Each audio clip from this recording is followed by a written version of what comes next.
Ну вот посмотрите, дверь закрыта. Гагаузия радио телевизиону Cümle компанияның журналистleri bitki vakitlar tası karşı gelirler cümle olaylarını açıklamak zap etmesi olaylarından böyle olayların birisi olduğu fevralin 27'sinde açan GRT kanalın çekim grupasını oturuşa kol vermediler. Böyle olaylar yengeledirler jurnalistlere bağımsız hem serbest kendi hizmetini gerçekleme nişanladı dezinformasiya ilan güreşmek merkezin asatın azası Petru Makovey.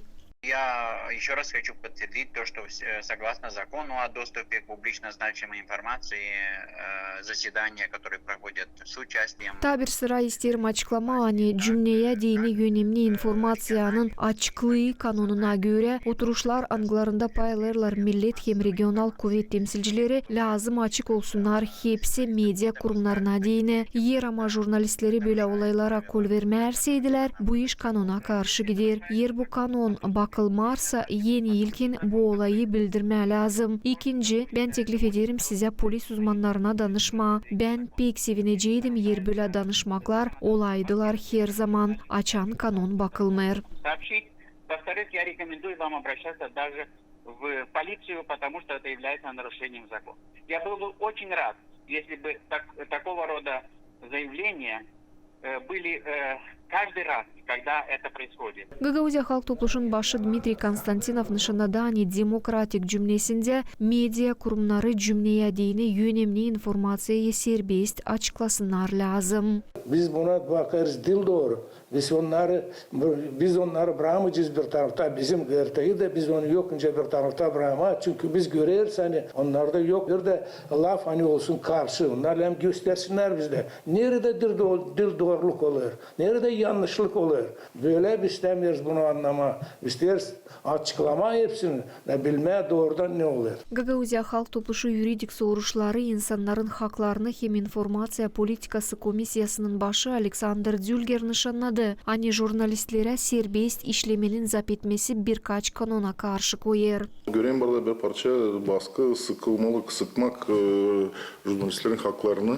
Bizim Gagauziyan var, bizim kendi kanun, Gagauziyan radyo televizyonun için var. Moldovan devlet kanunu, kodeks audiovizüel. Orada yazı nice bizim jurnalistlerin var hakları. Ne onlar varınca yapsınlar. Orada yazın jurnalistler serbest varınca girsinler. Her bir yere yani yöndericiler var. Hükümetin var yöndericiler bizim bildiğinde sorma onlara soruşlar. Anglı insan soruyor. İnsan işitsin, insan bilsin. Ne problemler var insan soruşlara. Onlar dilem sıkıntı yapsınlar jurnalistler. Onlar cevap etsinler onlara açık söylesinler insana ne insan sorma. Burada yok problemi. Jurnalistler, gerçekten jurnalistleri bence her bir yöndericiye yaklaşsınlar. Kim primarlara, nasatçılar, deputatlara serbestli girme, sorma, söyleme de insan soruyor, bu işi niçin böyle oluyor, niçin böyle yapmayasınız, insana söyleme, cevap etsinler, niçin böyle oluyor, niçin böyle olmuyor. O pek doğru, ben söylüyorum burada problemi. Jurnalistler pek kendi işini hem de önemli olsun demokratiyada. Гагаузия радио телевизиону kanalın общественный интерес programmasının süresinde Moldova Devleti Hükümeti Presa Sekreteri Daniel Vode nişanladı ani jurnalistleri önemli cümle olaylarına kol vermemek doğru değil. Olaylar açan sizi nereyse kol vermeyerler, küstürücü gelirler. Beni kendimi pek küstürür, açan jurnalist kendi işini doğru gerçekleyemeyer. Jurnalistlere karşı baskı yapmak hem onlara önemli olaylarda bulunmak zap etmesi laf serbestliğine karşı koyar hem yaşayanlara aslı informasyayı vermeye zorlandırır. Gagauzia radyo televizyonu Cümle kompanyanın jurnalistleri korumak önemli lazım olsun değil sadece jurnalistlere kendilerine ama bütün cümleye değini de nişanladı Stepan Peron, Гагаузия bağımsız jurnalistikası merkezin başı. Журналисты имеют возможности, как защищая интересы кого-то, защитить свои. Jurnalistlerin var hakkı kendi haklarını da korusunlar, nice onlar başkalarının haklarını da koruyarlar. Bugün kanun verir bu kolaylığı. Sayır maniyer yeni konu, hem pek dikkat bu kanunları kullanarsaydık, jurnalistleri korumakta başarılı çıkışlara gelelim yakışır. Серьезных, скажем так, условий для себя как журналиста,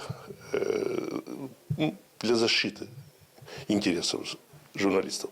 Bitki haftaların süresinde Gagauzya Radyo Televizyonu Cümle Kompanyanın jurnalistleri birkaç sıra karşı geldiler olaylarla angıları jurnalistika işini gerçekleme yengil ederdi. Örnek, GRT kanalın jurnalistlerini polis uzmanları hem Komrat Primariyası uzmanları kol vermediler girsinler regional ilerlemesi nasatın oturuşuna. Bundan Karyas Su Kanal Kurumun indirciliği çağırıp polis uzmanlarını karşı koydu jurnalistlerin işine. Bu olaylarla bağlı Gagauzya Radyo Televizyonu Cümle Kompanyanın öndürücülüğü açıklamayla çıktı. Gagauzya Radyo Televizyonu Kompanyanın yöndericiliği mana bulur jurnalistlere karşı yapılan baskı olaylarına hem teklif edir, kompetent kuruluşları Moldova Devleti kanunlarına göre bu baskıları gerçekleyenlerden cevap istesinler. Zamandaş cümlede jurnalistleri azarlamak hem baskılamak olayları bir tarafta değil lazım kalsınlar. Publik uğurlarında hizmetlerini götürenlere teklif ederiz böyle olaylarda ta dikkat olsunlar hem baskılamasınlar jurnalistleri. Moldova Devleti Audio-Vizual Kodeks'in 10. statyasına göre jurnalistlerin var hakkı koruma kendilerini baskılardan, angıları yengil ederler onlara serbest kendi işini gerçekleme. Jurnalistleri baskılamak hem işlerini gerçekleme azap etmek kanondan cezalandırılırlar. Alarak bunu hesaba her bir köstek jurnalistlere kendi işlerini gerçeklemekte ya da her bir zap etmek kanona karşı gider. Hep öyle biz teklif ederiz Komrat kasabası primariyasını hem başka devlet kurumların uzmanlarını iyi davransınlar jurnalistlere hem anlasınlar. Ani jurnalistlerin işi pek önemli cümlenin sağlıklı ilerlemesi için. Teklif ederiz kompanyamızın jurnalistlerini rahat bırakma hem verme onlara kolaylık rahat hem serbest kendi profesyonel işini gerçekleme. Cümleye dini önemli olan informasiya bildirmesi kanununa göre medya kompanyaları lazım açıklasınlar hem yayınlasınlar cümle manasında informasiyayı. Publik kurumların oturuşları her zaman her bir insana dini açık olsunlar lazım. Oturuşların süresinde de jurnalistler yakışırlar, serbest işlesinler hem informasiyayı yaşayanlara anladıp göstersinler. Aklınıza getirirseniz Gagauzya Radyo Televizyonu Cümle Kompanyası tek yayın kompanyası angısını bütün Gagauzya'da seyredebilirler. Alona Terzi, Vyacheslav Kısa, Irina Rezunets, GRT Haberler.